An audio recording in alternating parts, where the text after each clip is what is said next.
First of all, let me introduce myself. I am Carlos Pratt.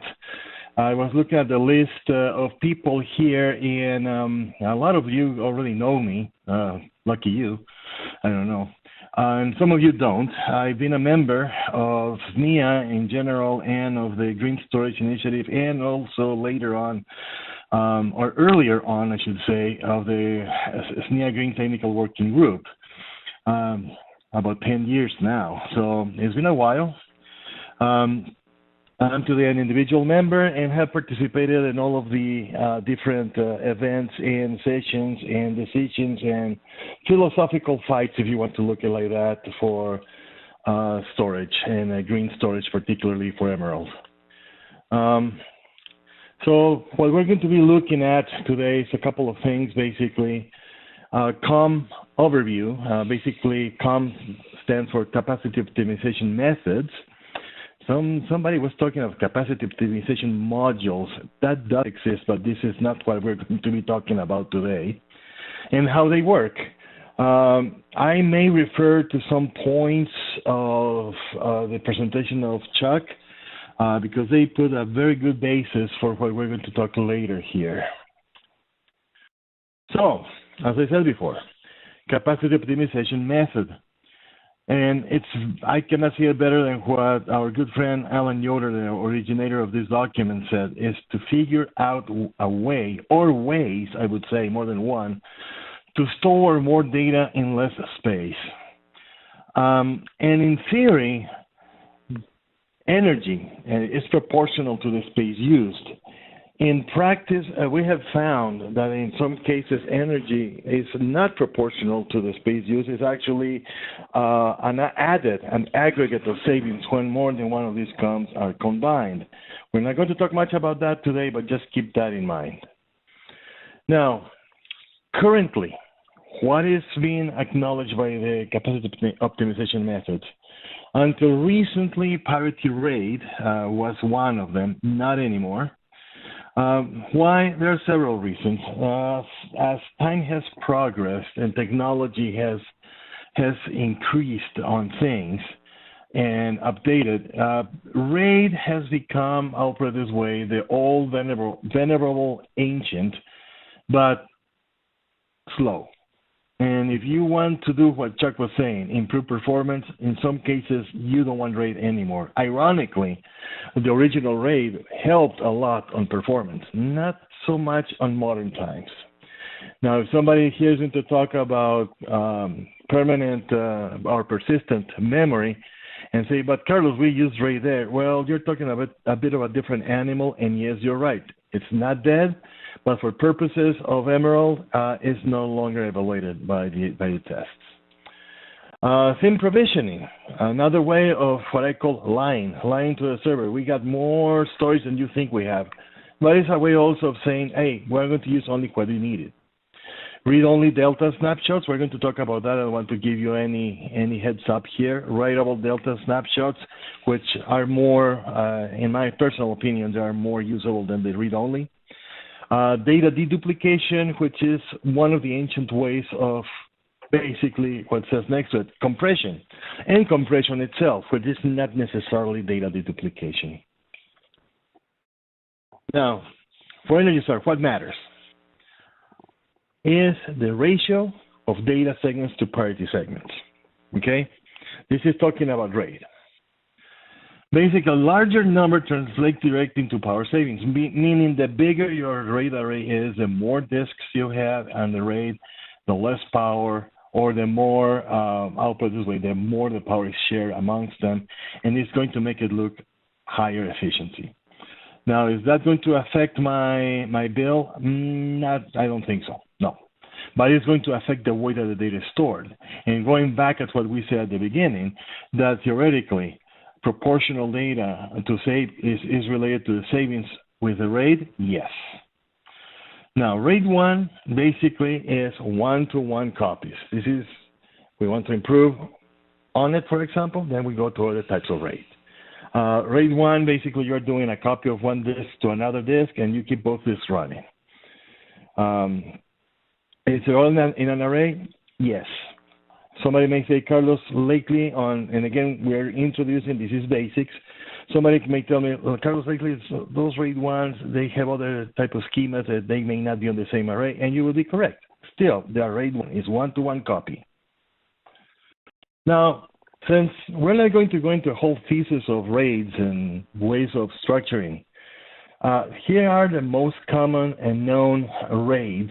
Yeah, there are more in the market. No, we don't consider them because they are not exactly stable types. As we said, RAID 0, simple striping, not really RAID.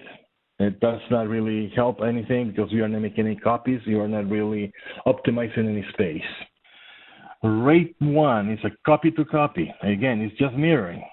No parity, nothing. Not valid. RAID 4, we start having parity, and you start having separate drives for it. It will help you to save some time and space. And it's okay for Energy Star. RAID 5, that's very popular still today. You have parity and striped across drives. Why is this important? Because you make all of these different drives look for your host, for your server, they look like one drive.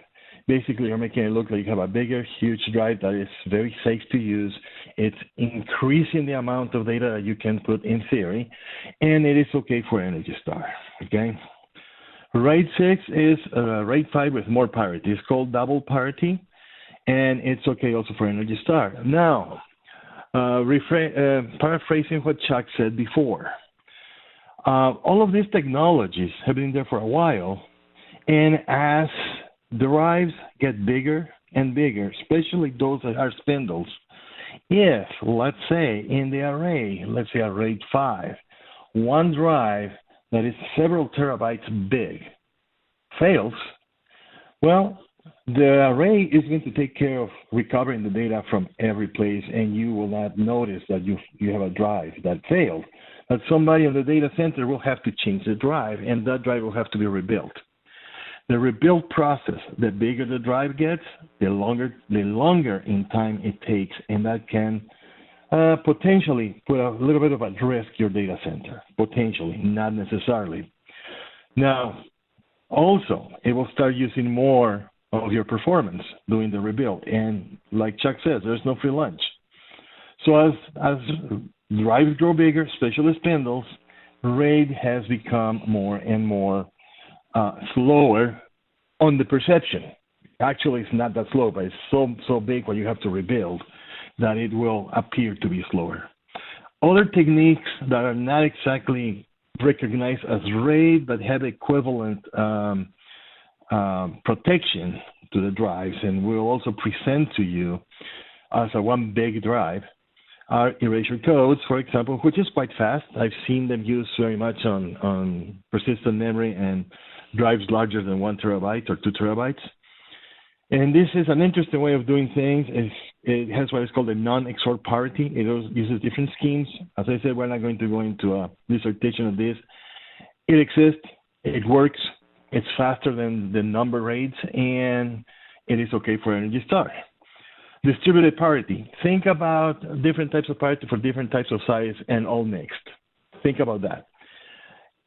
It has its advantages on the sense that you are using parities that are well known, and you're using them wherever they best fit. Now, is it okay for Energy Star? Yes, it is. It is okay. It is okay for Emerald? Yep, it is okay too there. Is it better than the previous ones? Well, I would debate that it's between erasure codes and distributed parity, some of this. Now, the next two do exist. They're combinations, okay? And these guys do not really present a parity. I would not recommend using them today unless, very, very specific here, you're using a RAID 0, 1, or 10 in multiple instances, but you have some support behind them that is not one of them. It's basically striping and mirroring. And the last, replication, for example, what you have with the file systems for Hadoop or the Amazon, AWS, web services, they do a lot of replication, but that doesn't have parity, doesn't have RAID. It has their own types of protections. but they are not exactly good for Energy Star. They don't give you any savings. Same provisions. Any questions up to this point? I don't see anything on chat, so I'm assuming no. Okay. My apologies. I don't know why this presentation got this thing here, but still is not too bad on that. The traditional pre-allocation of storage space, that's theme provisioning.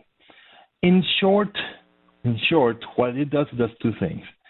It tells your server that it has more storage than what it needs, when in reality it doesn't. And number two, here's the main thing, the key. Basically, it uses what it needs to use, no more, no less. And for example, if let's say you have a volume or a LUN, okay, that you want it to be, for the sake of the example, 100 gigabytes, and you're only using 2 or 3 gigabytes, what you will be using there in reality is 2 or 3 gigabytes, although the storage is going to tell your system you have 100, even though you're not using 100.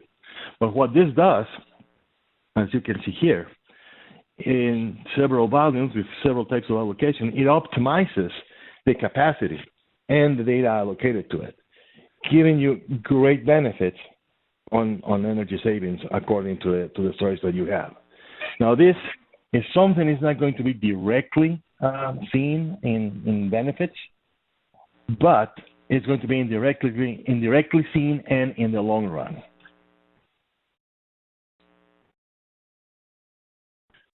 Now, some, as I said before, it's indirect, but some power saving advantages. It says here, avoid buying and powering up storage ahead of need. Well, I've seen companies that they still buy the storage, but they don't power it.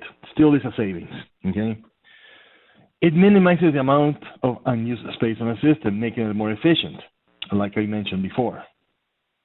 And if you add to that some good automation on administrative practices or good, system administrators, you are going to increase not only its effectiveness, but its life, the life of the storage, and how well it is used.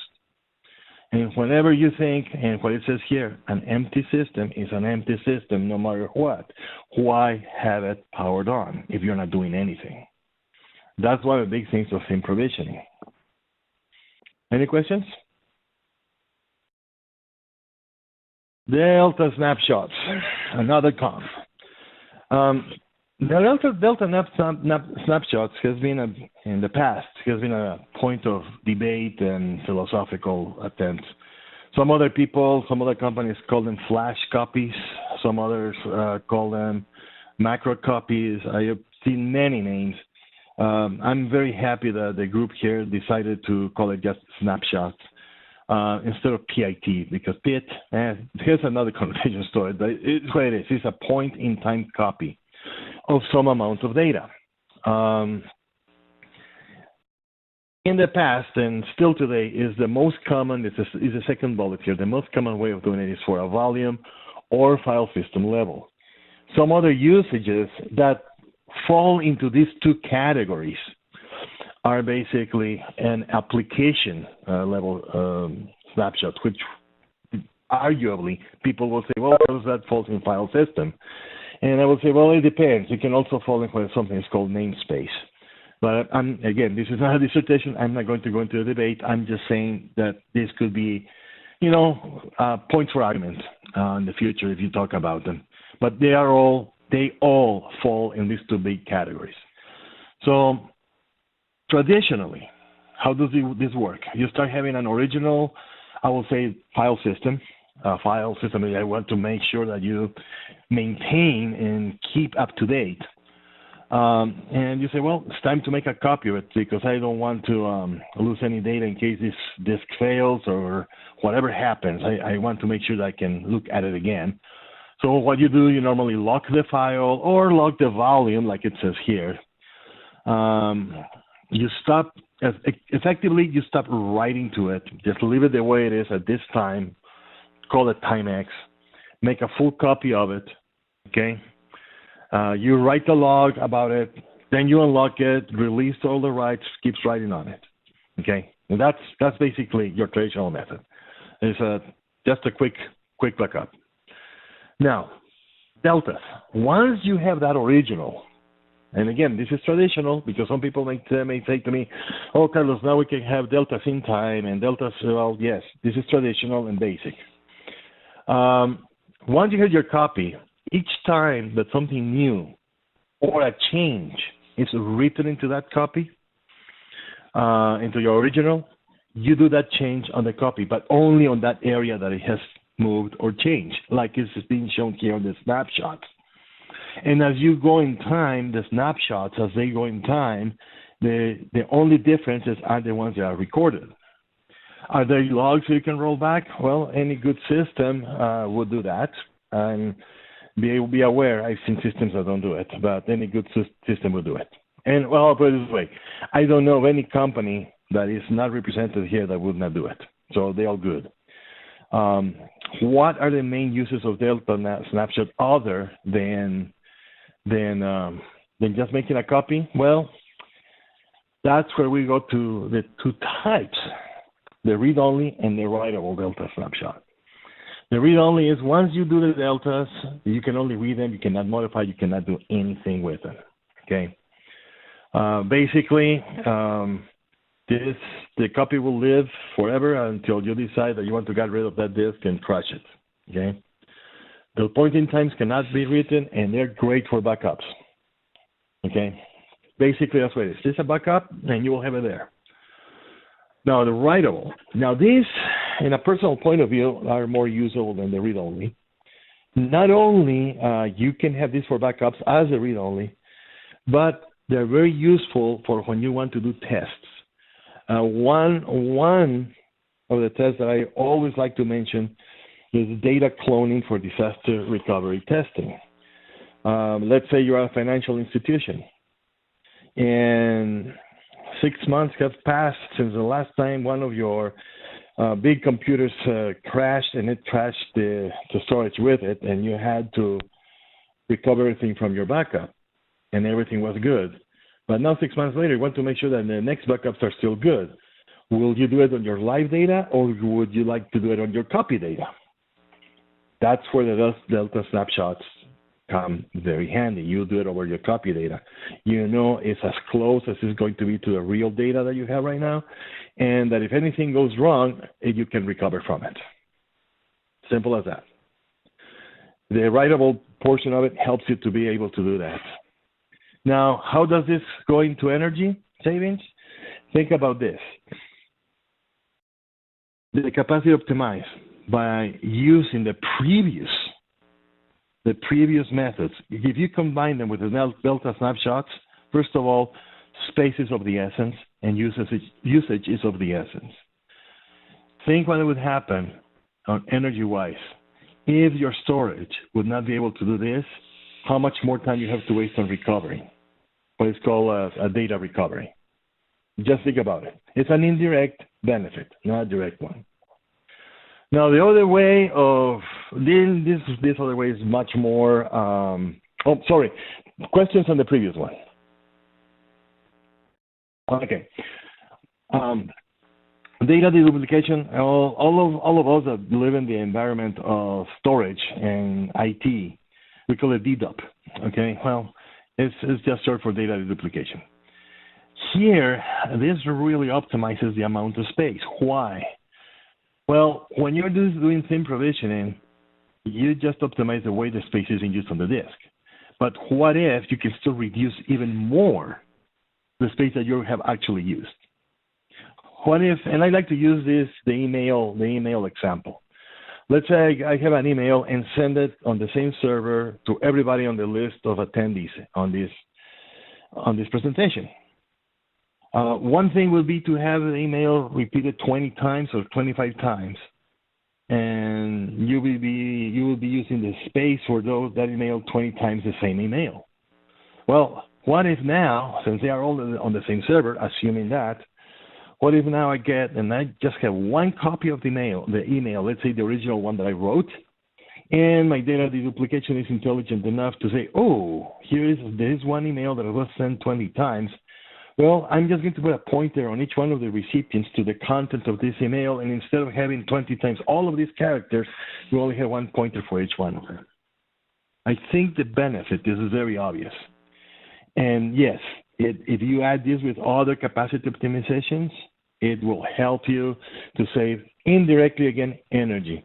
Less space consumed, less need to power up another server somewhere that has storage in it or storage system, less energy you'll be using. So that should give you some nice features for Energy Star.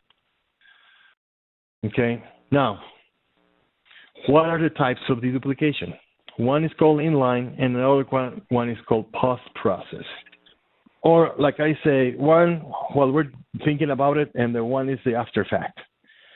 What does this mean? The first type of deduplication, it happens at the time that you're writing data or accessing data or writing it into the disk.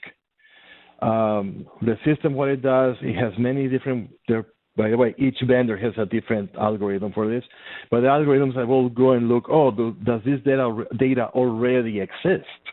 Or does this data does not exist? Oh, it doesn't exist, okay, write it. Oh, it exists, put a pointer.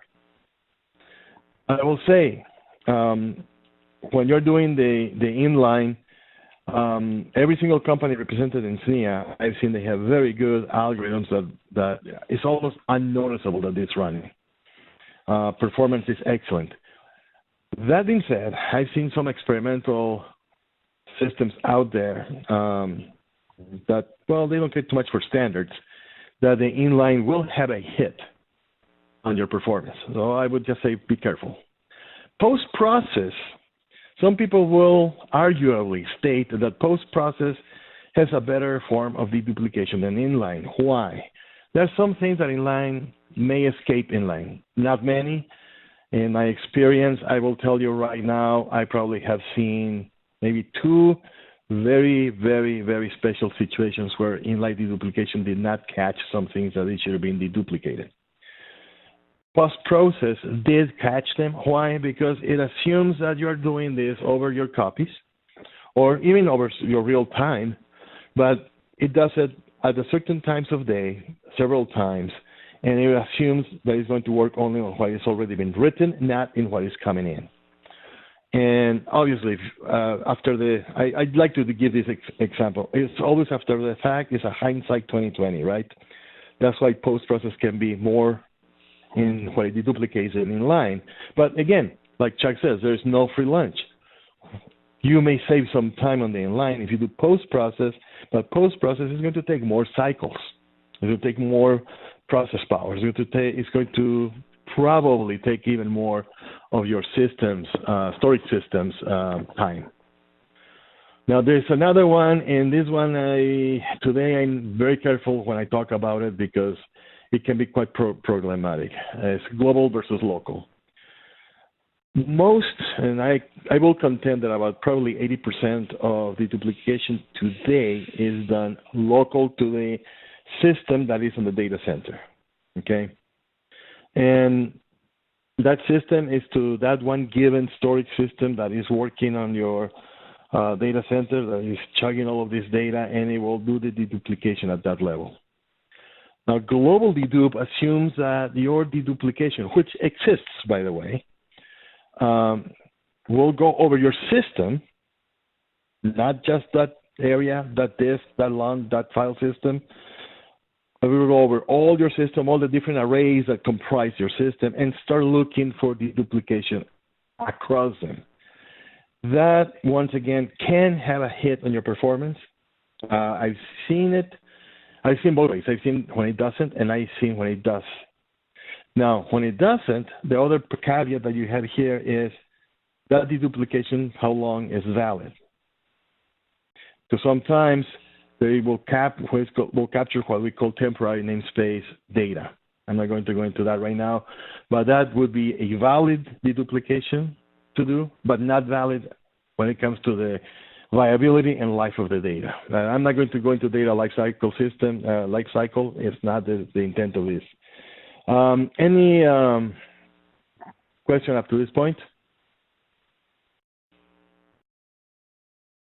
Okay, if you noticed, um, I talked about the data deduplication, the types, where it happens, how it happens, and why it's beneficial.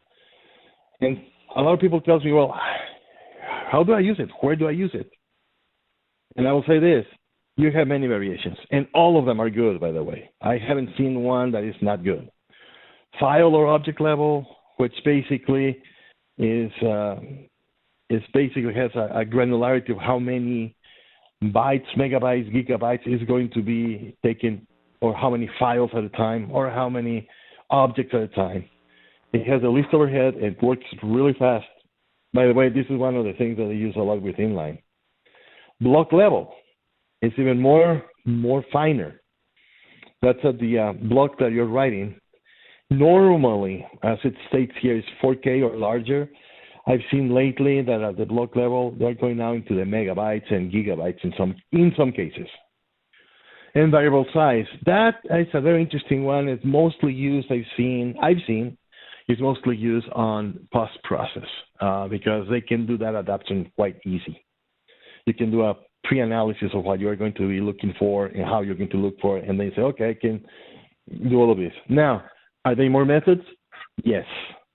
I think we could fill up a small 10-page dictionary of many methods. And like my good friend Alan Yoder put on his last bullet here when he first did this, yada, yada, yada, whatever. Anything that saves you space, that does the duplication could go in here. Any questions up to this point?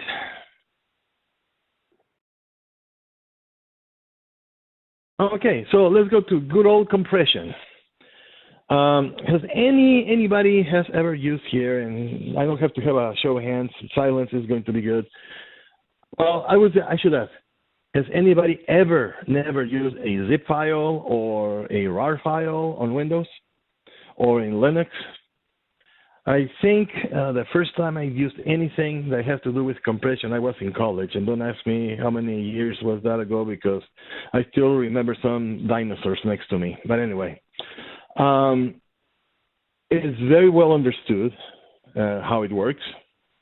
Not only is it well understood, there are many algorithms already that are well known, listed here.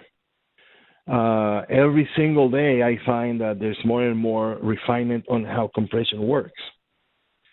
To the point now that most compression you'll see can be done via hardware, via software, and it almost has no effect at all on performance.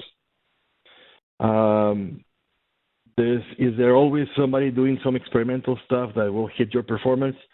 Yes, especially if you let I say keyword, the experimental stuff go into your production, which I don't think you would do. Okay. If you see here, they say byte level dedupe inside typically a 32K sliding window for finer grain than dedupe. Yeah, that's what they do. It's another form of deduplication, part of the yada yada. Now, it says difficult but possible to combine with dedupe. Yes, and I will, on my own experience, I was asked at one point to test what would happen if we do deduplication with this type of compression. I forgot what compression was right now, but it was one of the zip, one of the G zips from Linux. And I found that the dedupe, instead of making it look smaller, it blew it up to make it look bigger. Don't ask me why. I sent the results to the people who were doing it, and they say, well, let's forget about it. The other thing that can happen is that the deduplication may just come and say, we wasted 25 milliseconds to let you know that we cannot compress anymore, reduce this anymore. Now, a very good question embedded into these points, which type of compression is better? That very much depends on your data set, meaning you have pictures. There are some types of delta compression that is called that is going to be very good for you. You have text, go for your zip, your PK zip. It's a bet. It's a toss of a coin. It depends. Databases, they have their own compression schemes, and each database company has the best one for their own database. I have found that. And if you have any type, nothing like making a little study on what compresses better your data.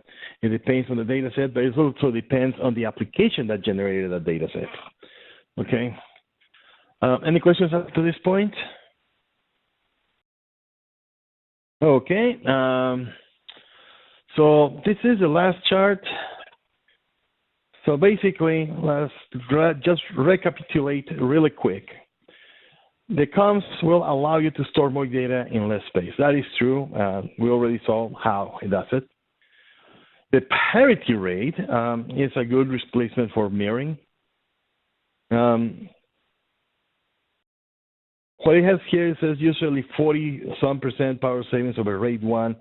That is true, but as the disks also grew bigger and as the new parity rates became better, I will say that 40-some% is going to be your minimum on savings. That's what I would say.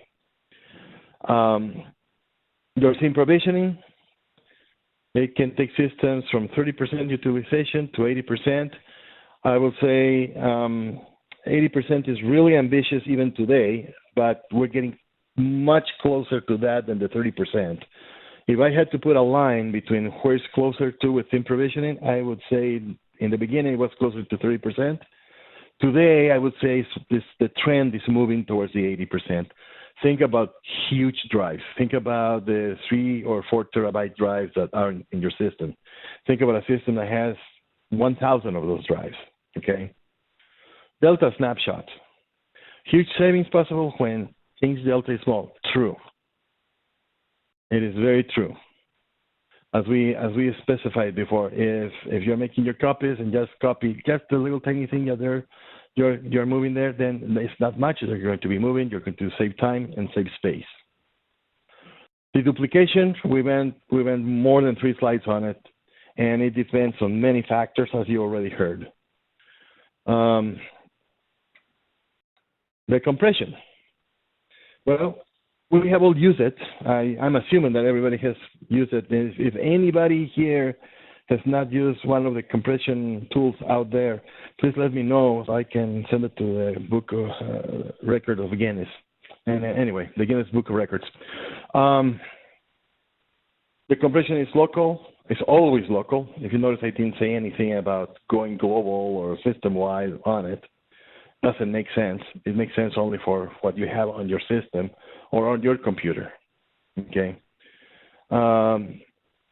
It is very true that it cannot achieve what the dupe can, as it states in the second bullet, but the dupe at the same time cannot achieve the granularity of space reduction that compression has. And it's a balance in what you're going to be using, as stated before. Any question on the summary? Well, the only thing I got to say now is basically thank you, and hopefully I didn't take way too much of your time. And if you have any questions, please